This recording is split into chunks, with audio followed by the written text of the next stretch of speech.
सत साहेब भगत जी सभी को राम राम। एक बार सतगुरु गरीबदास महाराज प्रवचन दे रहे थे, तो उसी समय जो संतोष दास जी थे, जो कि दादू साहेब के शिष्य थे, दादू पंथ से थे, वो वहां पर आते हैं और उनका प्रवचन सुनते हैं। और जब उनका प्रवचन सुनते हैं तो उन्हें लगता है ये ज्ञान तो बड़ा अनमोल है, लेकिन वो जो प्रश्न उनके मन में थे, उन प्रश्नों की शंका निवारण करना चाहते थे। वो चाहते थे कि उनके प्रश्नों का कोई उत्तर दे, जिसका उत्तर उन्हें अभी तक नहीं मिला था। वे साहिब के पास बैठते हैं और उनका सत्संग सुनते हैं।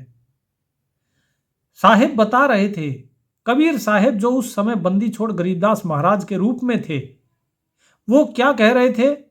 ग्रीब ज्यों हुआ पिंजर बसे, खिड़की बंद लगाए, दुर्मत दिल अंदर रहे, मंजारी नहीं खाए। कि भाई, लोग जो हैं, एक जो तोता होता है पिंजरे में, उसके समान होते हैं। जिस प्रकार से तोता अपने आप को पिंजरे के अंदर रखता है और पिंजरे की जो खिड़की है अगर वो बंद रहती है तो उसके बाद उसमें जो बिल्ली है वो हमला नहीं कर सकती पिंजरे के अंदर। लेकिन हां, यदि तोता बाहर निकलेगा और बिल्ली बाहर बैठी है तो जैसे ही वो बाहर निकलने की कोशिश करेगा, बिल्ली उसको खा लेगी। ठीक इसी प्रकार इस माया ने भी इस जीव को अपने पिंजरे में रखा हुआ है। जैसे ही ये इसके बाहर निकलने की कोशिश करता है तो ये जो मंजारी है, अर्थात जो बिल्ली है, ये इसे खाने की कोशिश करती है, ये इसे फंसाने की कोशिश करती है। इसीलिए आपने देखा होगा बहुत से लोग जो भक्ति मार्ग पर चलते हैं, वो उनको कष्ट होता है, उनको दुख होता है, उनकी तकलीफें बढ़ जाती हैं, क्योंकि काल और माया उनके पीछे पड़ जाते हैं। और साहिब भी ये देखते हैं कि आखिर इनके अंदर कितनी क्षमता है, इनके अंदर जो भक्ति है वो सच्ची है या फिर ये सिर्फ एक भक्ति का दिखावा कर रहे हैं। साहिब कहते हैं, दुर्मत दिल अंदर रहे, कि दुर्मति जब तक जीव के अंदर रहती है, मंजारी नहीं खाए, तब तक जो माया है वो माया उसे खाती नहीं है। क्यों? बोले वैसे ही फंसा हुआ है, ये तो वैसे ही माया के चक्र में ये पड़ा हुआ है, माया उसकी तरफ ध्यान नहीं देती। तो कब देती है? जब वो उस दुर्मत को, अपनी दुर्बुद्धि को, कुबुद्धि को जब अपने दिल से निकालने की कोशिश करता है तब। साहेब क्या कहते हैं? ग्रीब मार्ग बंक पिछान ले, उड़न गडन दे छाड़, सुरत शब्द के संग है, दुर्मत दिल से काढ़। कि भाई, यदि तुम वास्तव में अगर तुम बचना चाहते हो इस काल से, इस माया से, तो मार्ग बंक पिछान ले। बंक अर्थात बंकनाल। यहां पर आपकी जो रीढ़ की हड्डी के साथ साथ जो सुषुम्ना नाड़ी आती हैं और जो 72,000 नाड़ियां आपके शरीर के अंदर हैं, वो उस बंकनाल के साथ ही हैं। तो साहिब कहते हैं उस बंकनाल को पहचान लो, वही मार्ग है। अर्थात जो आपके चक्र हैं ये सभी शुद्ध होंगे। उड़न गड़न दे छाड़, और इधर उधर भागना दौड़ना छोड़ दो। जैसे तोता फड़फड़ाता है ना पिंजरे के अंदर, बाहर बिल्ली बैठी है, वो सोचता है कि मैं किसी तरह यहां से भाग लूं, लेकिन बिल्ली तो ताक में बैठी है, ये बाहर निकले और मैं झपट्टा मारूं। तो साहेब कहते हैं तू शांत हो जा, छटपटा मत। तो क्या करे?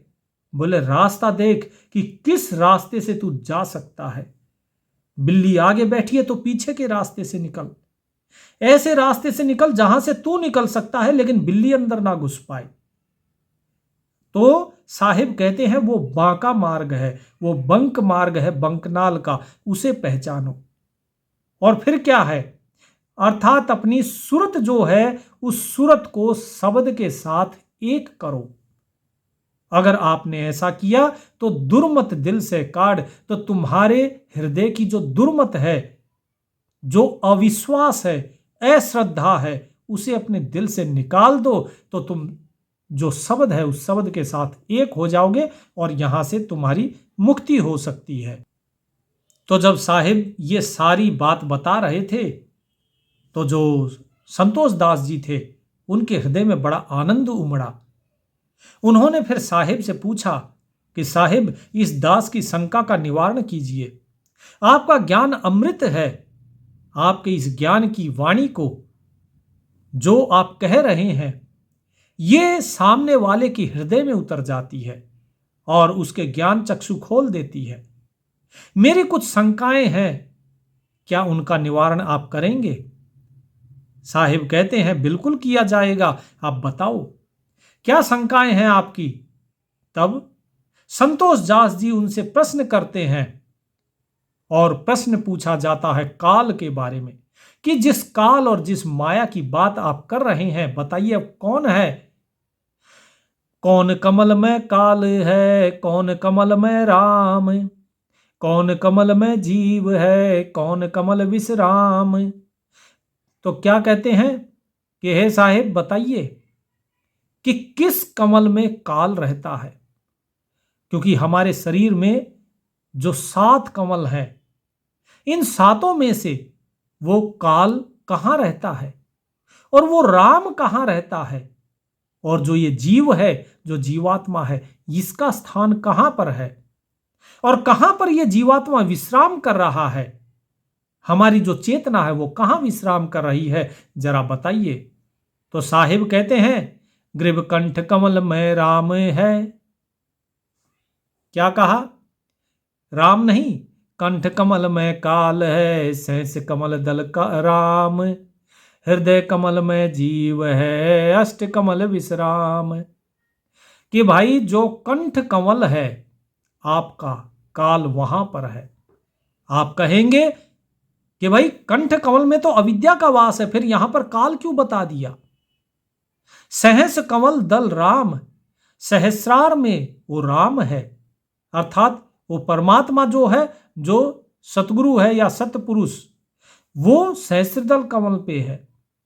और जो आत्मा है, जो जीवात्मा है, उसका स्थान है हृदय कमल।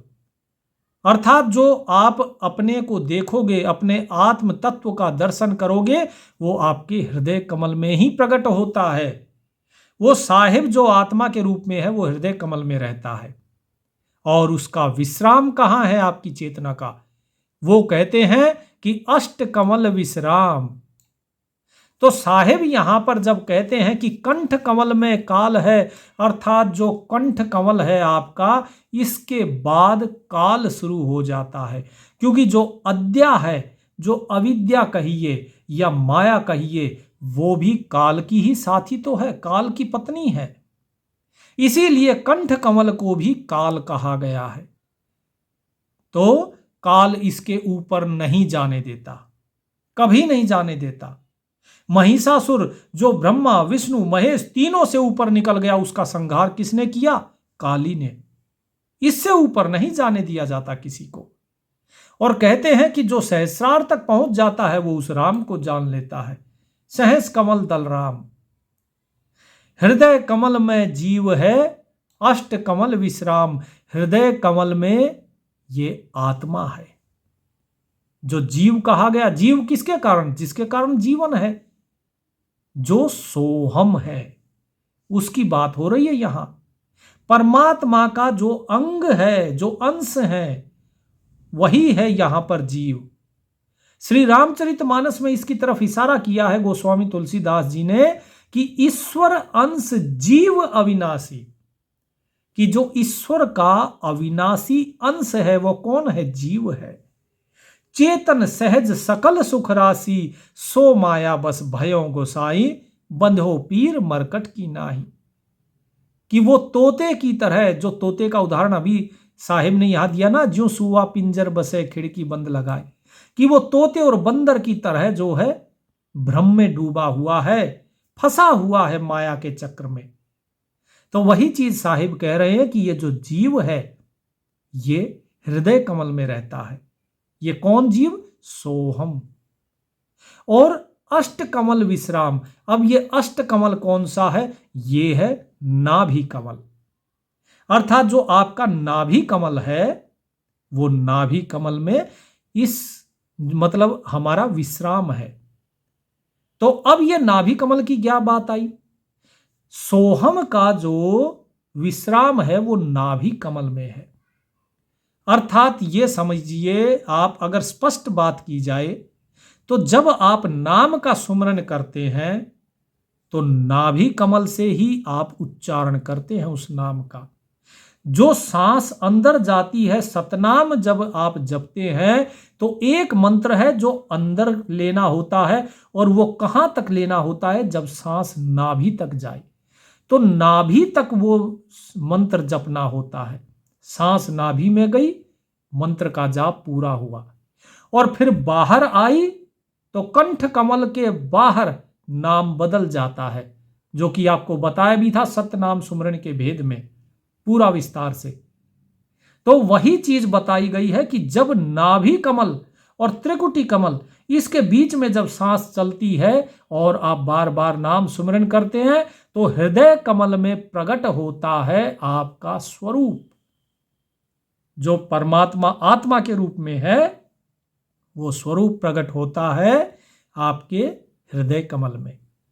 ठीक है जी। अब इसके बाद फिर अगला प्रश्न पूछते हैं। तो संतोष दास जी पूछते हैं कि साहेब ठीक है, ये चीजें आपने जो बताई बिल्कुल सही है, मैं इनसे संतुष्ट हुआ। अब अगला कि कौन कमल अन भय उठे, कौन कमल दल थीर, कौन कमल से बोलिए, कौन कमल जल नीर। ध्यान से समझिए अब प्रश्न को।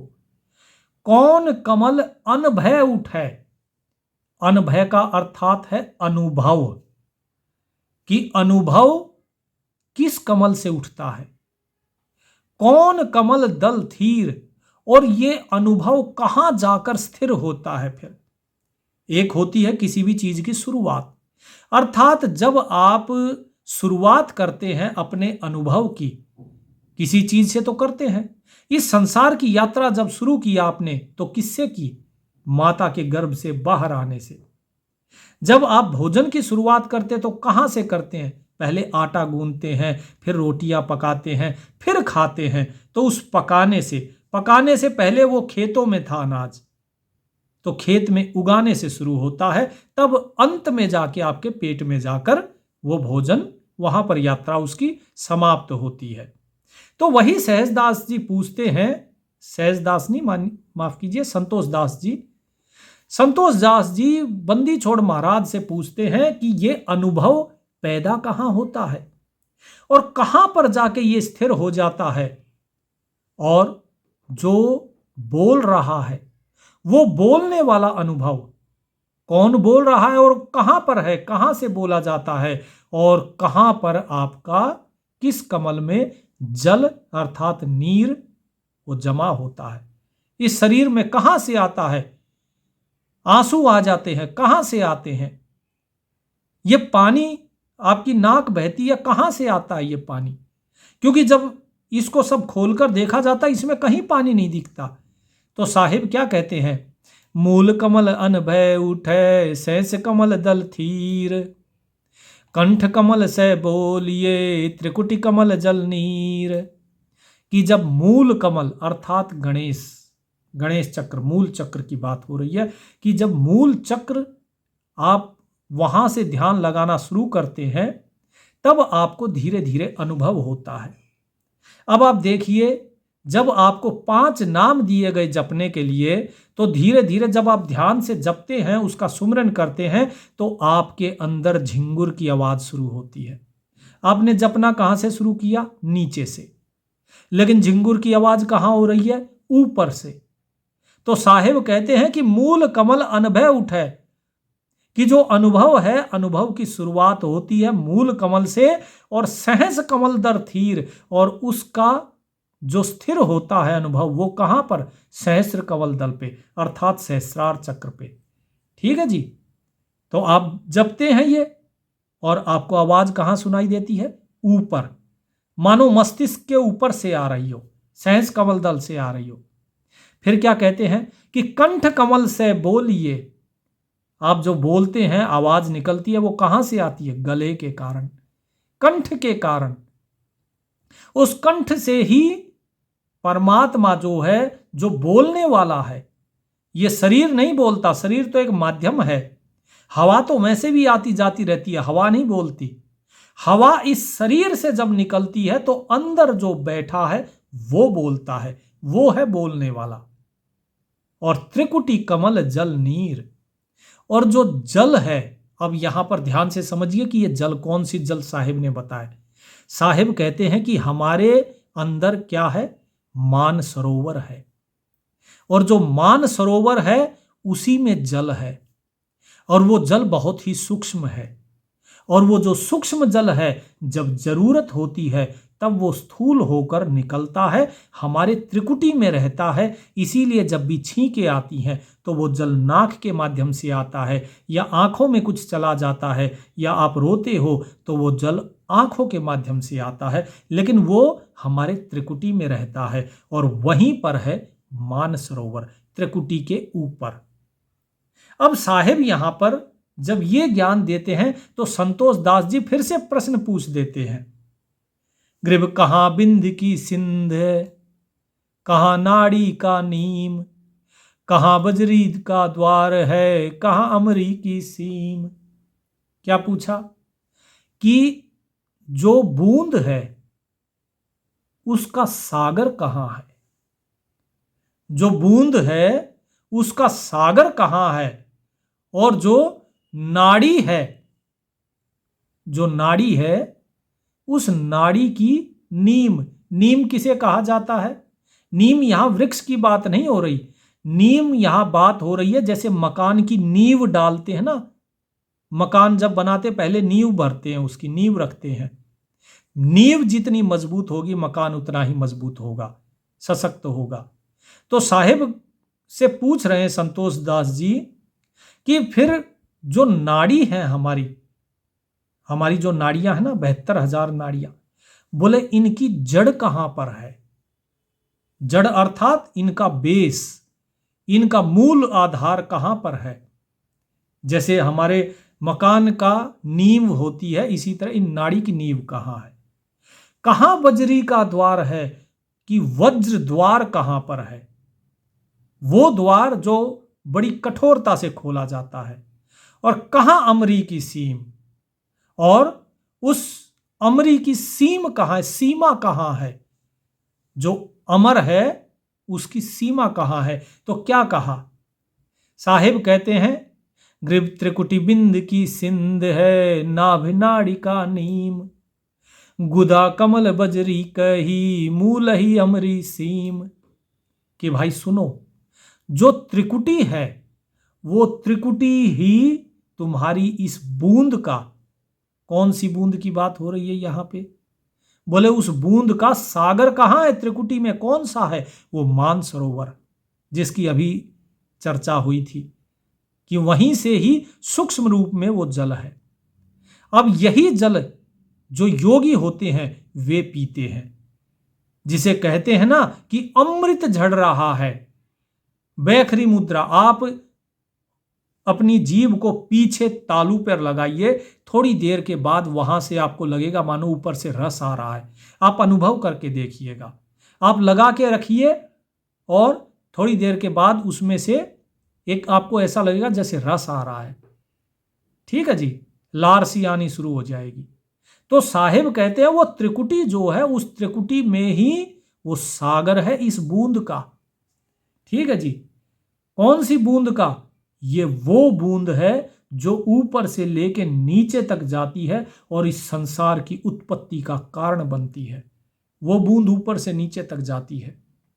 फिर क्या कहा कि नाभि नाड़ी नीम, कि जो आपकी नाभि है ना, यही वास्तव में सारी चीजों का आधार है। नाभि जो नाड़ी है यही आधार है पूरे शरीर का, क्योंकि जो भी आप खाते हो वो कहां जाएगा? आपके पेट में। आपके पेट में ही वो जो नाभि है वहीं से सबका पोषण होता है। इसीलिए नाभि चक्र में विष्णु का स्थान माना जाता है, क्योंकि विष्णु पालन करता है। जब बालक जुड़ा रहता है अपनी माता से गर्भ में, तो इस नाभि के माध्यम से ही जुड़ा रहता है, ओल नाल के माध्यम से। तो ये नाभि ही पोषण करती है। तो जो नींव है, जो बेस है, वो नींव कहाँ है? वो मूल नाड़ी का कहाँ है? नाभि में। और गुदा कमल बजरी कही, और जो आपका गुदा कमल है अर्थात जो मूल चक्र है, ठीक है जी, वो मूल चक्र क्या है? वो मूल चक्र ही वज्र द्वार है आपका। नीचे का शरीर की बात बता रहे हैं यहां, क्योंकि यहां बात पूछी थी कमल की। तो साहिब ने कहा कि जो गुदा कमल है वही वज्र है, कि चाहे शरीर में कितना भी वजन हो जाए लेकिन गुदा कमल से कुछ भी बाहर नहीं आता, वो बंद रहता है। फिर क्या कहा कि मूल ही अमरी सीम, कि जो मूल है, जो मूल तत्व है, वही अमरी सीम कहा। तो ये क्या है अमरी सीम? अमरी सीम मतलब अमरत्व की सीमा। सीम अर्थात गांव में बोला जाता है, बोले जी इस गांव की सीम कहां तक है, अर्थात इस गांव की सीमा कहां तक है। तो यहां सीमा की बात पूछी गई, एक बाउंड्री की, कि सीमा कहां है इस अमरत्व की। तो साहिब कहते हैं कि मूल ही हमरी सीम, कि जो मूल तत्व है वो परमात्म तत्व को ही यहां मूल तत्व कहा गया है। कि जब उस परमात्म तत्व को जब जान लिया जाता है तो वही है अमरत्व की सीमा। तभी अमर होता है व्यक्ति, उससे पहले अमर नहीं है। ठीक है जी, व्यक्ति नहीं बल्कि जीव, जीव कहिए, कि जीव तब अमर होता है, उससे पहले जो हंस है वो काग ही बना रहता है। फिर साहिब से क्या प्रश्न किया?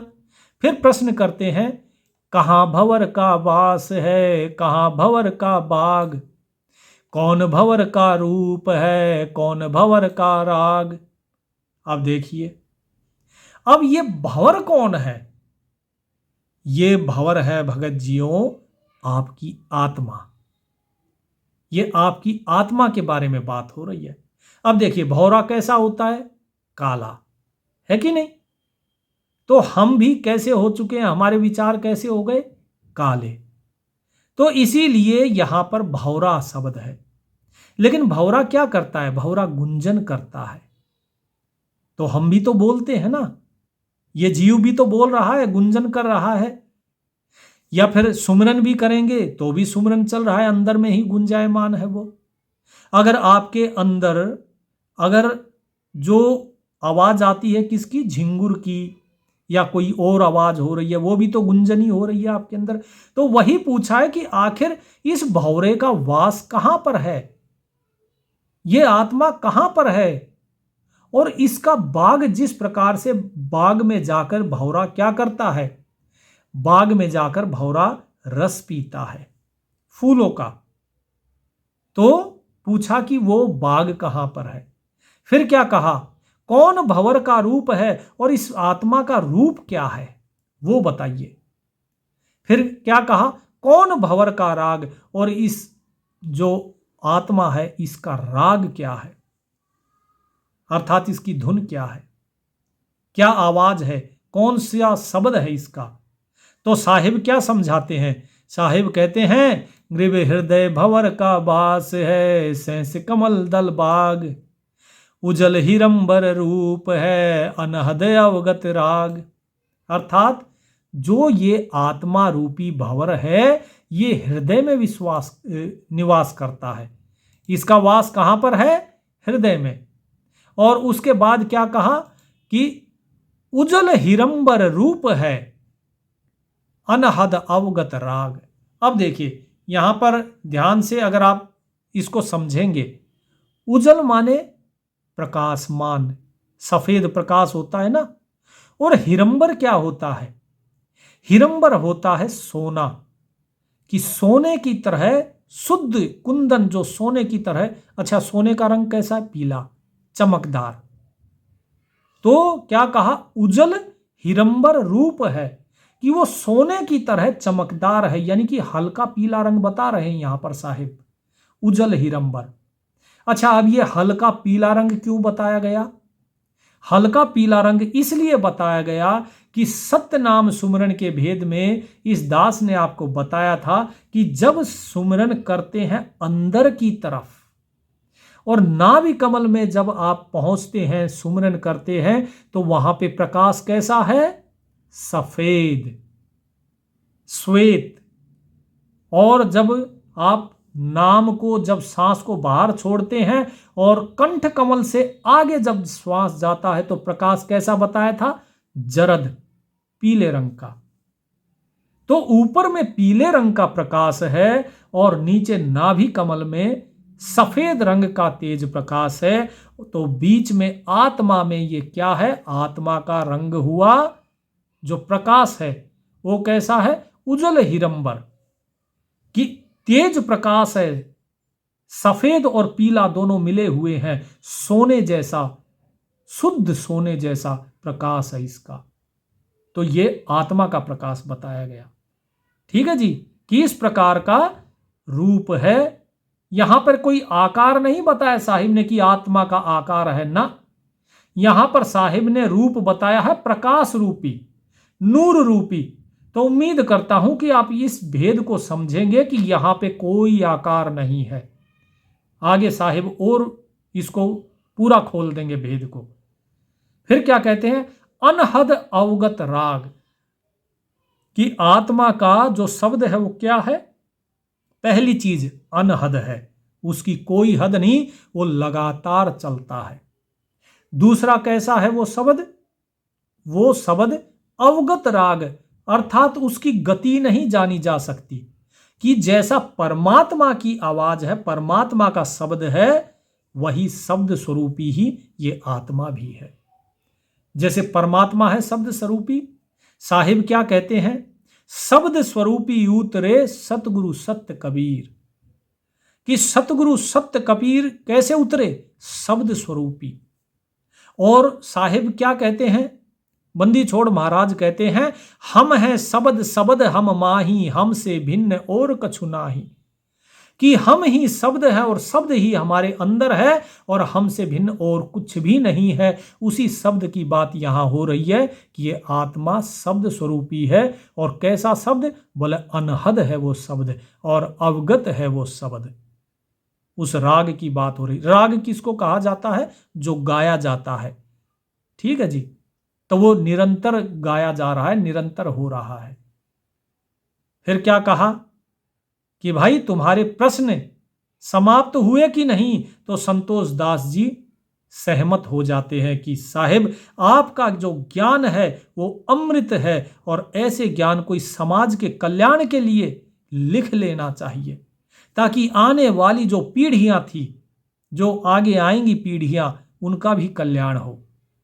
तो संतोष दास जी ने साहिब की जो वाणी थी उस वाणी को लिखा और साहिब ने अपने और भी जो शिष्य थे उन शिष्यों के माध्यम से उन जो ग्रंथ साहिब है उसकी रचना हुई, सूक्ष्म वेद की रचना हुई, जिसे कि आप यहां पर अभी पढ़ रहे हैं। अब इसके बाद साहिब क्या कहते हैं कि भाई आपने रूप तो अपना सुन लिया, कैसा है, अब इस रूप को जानोगे कैसे? तो साहिब क्या कहते हैं? ग्रीब निस्वासर के जागने हासिल बड़ा नरेश, नाम बंदगी चित धरो हाजिर रहना पेश, सुरत सिंहासन लाए ले निर्भय धूनि अखंड, चित्रगुप्त पूछे नहीं जम का मित है दंड, ऐसा सुमरन कीजिए रोम रोम धुन ध्यान, आठ बखत अधिकार कर पतिवर्ता सो जान। क्या कहा कि निस्वासर अर्थात दिन रात जो व्यक्ति जाग में रहता है, जागता रहता है, सजग रहता है नाम के प्रति, केवल वही उस नरेश, उस मालिक अर्थात उस सबसे बड़े राजा, सबका राजा कौन है? वो परमात्मा, बोले उसे हासिल कर पाता है। उसके लिए नाम की बंदगी चित्त धरो, अपने चित्त में उस नाम का सुमरन करते रहो, उसकी बंदगी में रहो, हाजिर रहना पेश, और हमेशा उस परमात्मा के आगे हाजिर रहो। अर्थात ये समझ के रखो कि वो परमात्मा आपके सर पे बैठा हुआ है। हमेशा उसको प्रणाम करो, हमेशा उसे जानो, हर श्वास श्वास में हाजिर रहो कि हाँ ये श्वास में परमात्मा है, ये परमात्मा जो बाहर आ रही है उसमें भी, जो अंदर जा रही है उसमें भी। और किस प्रकार से आपको नाम सुमरन बताया है, वो भाव यहां पर साहिब वही भाव दोबारा बता रहे हैं। फिर क्या कहा कि सुरत सिंहासन लाए ले, कि अपना सिंहासन किस पे लगा लो, इस सुरत पे। ये जो आपकी सुरत है इसको अब नाम पे टिका लो, इसका आसन नाम पर लगा लो, ये सुरत इधर उधर नहीं जानी चाहिए। निर्भय धुनी अखंड, लोग धुनी तापते हैं, बड़े बड़े जो योगी होते हैं बोले धुनी रमाते हैं, साहिब कहते हैं वो धुनी नहीं, निर्भय धुनी अखंड, अर्थात निर्भय हो जाओ, उस नाम में ऐसे रम जाओ कि अखंडित धुन लग जाए। और जब अखंडित धुन लग जाती है तो निर्भय हो जाओ, निर्भय धुनी अखंड, क्योंकि जब नाम में सुमरन लग जाता है तो फिर कोई कुछ नहीं बिगाड़ सकता। निर्भय हो जाओ। क्यों निर्भय हो जाओ? क्योंकि चित्रगुप्त पूछे नहीं, जम का मिट है दंड, क्योंकि चित्रगुप्त फिर तुम्हारे उस कर्म का लेखा जोखा वो नहीं रखता है। उस समय तुम क्या कर रहे हो क्या नहीं, नाम सुमरन के समय वो पाप पुण्य कहीं नहीं लिखा जाता, वो केवल परमात्मा के दरबार में रहता है, उसके साक्षी हो जाते हो आप स्वयं, और यम का जो दंड है वो मिट जाता है, काल भी कुछ नहीं कर पाता। तो इसीलिए साहिब कहते हैं कि भाई सुमरन करना है तो ऐसा करो कि ऐसा सुमरन कीजिए रोम रोम धुन ध्यान, रोम रोम में धुन लग जाए उस नाम की, ऐसा सुमरन करो। 8 वक्त अधिकार कर पतिव्रता सो जान, कि 8 वक्त उस मालिक का ही जो है ध्यान होना चाहिए, उसी का ही सुमरन होना चाहिए, वही है असली पतिव्रता। फिर साहिब कहते हैं कि तारिग मंत्र चित धरो छूछम मंत्र सार, अजपा जाप अनाद है हंस उतर है पार। अब देखिए यहां अब थोड़ा सा कंफ्यूज मत होइएगा, आपको कंफ्यूजन हो रहा हो तो मैं दूर कर देता हूं। क्या कहा साहिब ने कि तारिग मंत्र चित्त धरो, तारिग अर्थात जो तार दे, इस संसार से पार उतार दे, वो बोले वो मंत्र को अपने चित्त में धरो। यहां बात हो रही है सत्य नाम की। और उसके बाद क्या कहा, सूक्ष्म मंत्र सार, और फिर इससे भी सूक्ष्म मंत्र है। यह मंत्र कौन सा है? तारिग मंत्र। तारिग मंत्र वो है जो सत्य नाम है, जो आप अपने मन से सुमरन कर रहे हैं श्वास श्वास में। और सूक्ष्म मंत्र वो होता है जिसका सुमरन मन के द्वारा नहीं होता, उसका सुमरन सुरत निरत पे चलता है। यह है आपका सार नाम। जब आप इसको पूरा कर लेंगे, सत्य नाम का सुमरन सिद्ध कर लेंगे, फिर यह सार नाम आपको मिलेगा। और क्या कहा, अजपा जाप अनाद है हंस उतर है पार, कि जो अजपा जाप है किसका? सत्य नाम का। बोले वही अनाद है। अब यहां पर लोग बोलेंगे कि नहीं जी ये तो अनादि राम की बात हो रही है या फिर किसी और नाम की बात हो रही है। बिल्कुल नहीं, स्पष्ट कर देते हैं यहां पर साहिब का इस तरफ कोई इशारा नहीं, और कोई नाम नहीं। साहिब ने बिल्कुल स्पष्ट कहा, राम नाम जप कर थिर होई, ओम सोहम मंत्र 2 ही, बस ये 2 ही मंत्र है और कोई मंत्र ही नहीं है। वो मंत्र आपको दिया जा चुका है, सत्य नाम आपको मिल चुका है, उसी के द्वारा ही आपको सुमिरन करना है। वही उसी का अजपा सुमरन होगा, और अजपा के साथ चलता है ये सार नाम। ठीक है जी। लोगों को पता ही नहीं है कि सार नाम है क्या।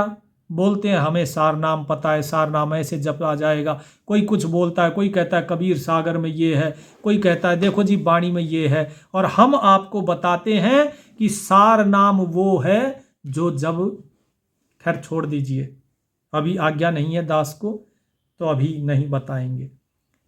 जिस जिसको बताने की ज़रूरत है उसको ज़रूर बताया जाएगा गुरुदेव की आज्ञा से, लेकिन अभी नहीं। अभी जिस जिसका सिद्ध हो रहा है जो सतनाम है केवल उसे बताया जाएगा। ठीक है जी। जब आपके अंदर चलना शुरू हो जाए, लगातार श्वास श्वास में आपका सुमरन शुरू हो जाएगा, उसके बाद जो है फिर वो मिलेगा। जब बताया ना ऊपर साहिब ने कि ऐसा सुमरन कीजिए रोम रोम धुन ध्यान, आठों बखत अधिकार कर पतिव्रता सो जान। जब ऐसा सुमरन हो जाएगा उसके बाद फिर ये होगा कि तारिग मंत्र चित धरो सूक्ष्म मंत्र सार, तब आपको ये सार मंत्र दिया जाएगा। और अजपा जाप अनाद है, इसका भी जाप अजपा ही होता है, उसको जपने की जरूरत नहीं होती।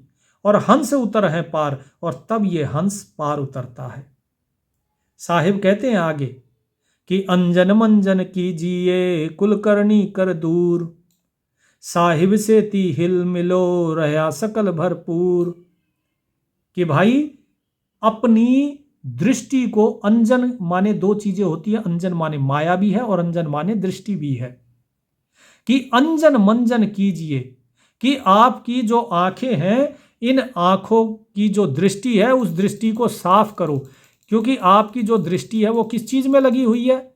आपकी जो दृष्टि है वो लगी हुई है इस संसार के अंदर, आपकी कुल मर्यादा के अंदर, आपके कर्म के अंदर, करनी के अंदर। साहिब कहते हैं आपकी दृष्टि को साफ करो, अपने कुल की मर्यादा और कर्म ये सब कुछ से परे हो जाओ, निष्काम भाव से कर्म करना समझो कि किस प्रकार से उस परमात्मा के अधीन होकर कर्म किया जाता है। कैसे किया जाएगा? बोले साहिब से ती हिल मिलो रहा सकल घर सकल भरपूर। कि भाई उस परमात्मा के साथ हिल मिल कर रहो, उस परमात्मा के साथ एक होकर रहो जो सबके अंदर सकल भरपूर, सबके अंदर समाया हुआ है। अब वो सब में समाया हुआ तो जाहिर सी बात है आप में भी समाया हुआ है। अच्छा एक चीज बताइए, पंखा हवा देता है कि बिजली हवा देती है? आप बोलोगे जी पंखा, लेकिन बिजली ना हो तो क्या पंखा हवा देगा? बिजली ना हो क्या कूलर हवा देगा? बिजली ना हो तो क्या एसी हवा देगा? तो तीनों का काम हवा देना है, बिना बिजली के नहीं दे सकते हैं। तो यानी कि आप जब हवा तभी दे पाएंगे जब उसमें बिजली होगी। तो बिजली ही माध्यम है, पंखा ही हवा देगा, कूलर ही हवा देगा, लेकिन उसका स्रोत क्या है? बिजली। बिना बिजली के नहीं होगा। तो ठीक इसी प्रकार वो परमात्मा जो सबके अंदर रमा हुआ है वही कर्म करने वाला है। असल में उसके कारण ही कर्म किया जा सकता है। वही शक्ति है जो कर्म करवाती है, कर्म करती है, फल भोगती है और फल भोगवाती है, फिर भी सबसे अलग है। फिर भी वो ना भोगता है ना करता है, फिर भी वो अकर्मण्य है। जैसे आप सपना देखते हैं, क्या सपने में आपकी कोई इच्छा होती है सपना देखने की? वो अपने आप आता है, अपने आप चलता है, अपने आप खत्म होता है, सब कुछ अपने आप है। ठीक इसी प्रकार से जो परमात्मा है, वो परमात्मा ना संसार की रचना करता है ना, ध्यान से समझिए, दुविधा मत आइएगा, मैं बात सत्य पुरुष की नहीं कर रहा हूं, मैं बात कर रहा हूं उस परमात्मा की। ठीक है जी।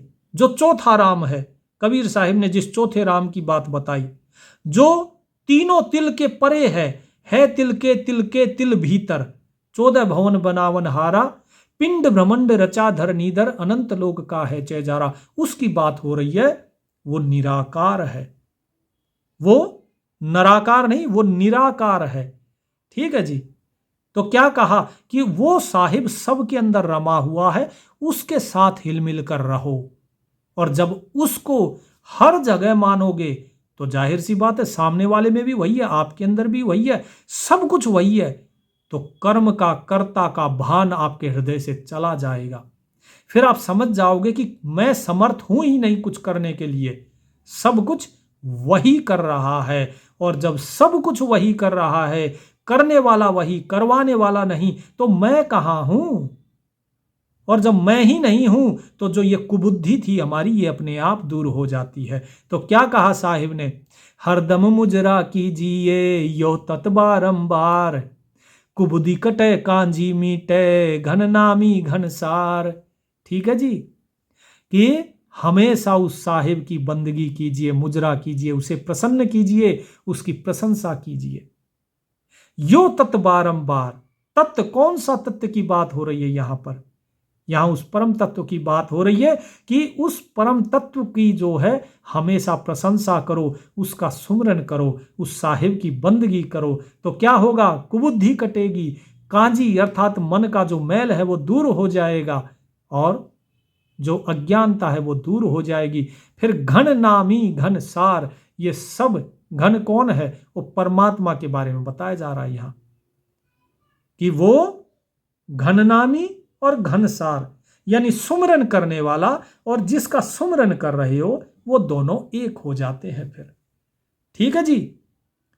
और जब एक हो जाएंगे तो अर्थात जो नामी है वो उस परमात्मा में समा गया, बूंद सागर में समा जाती है। जो पतिव्रता थी वो समा जाती है अपने मालिक के साथ, अपने स्वामी के साथ एक हो जाती है। तो क्या कहा कि जैसे ही एक हो गए तो क्या हुआ?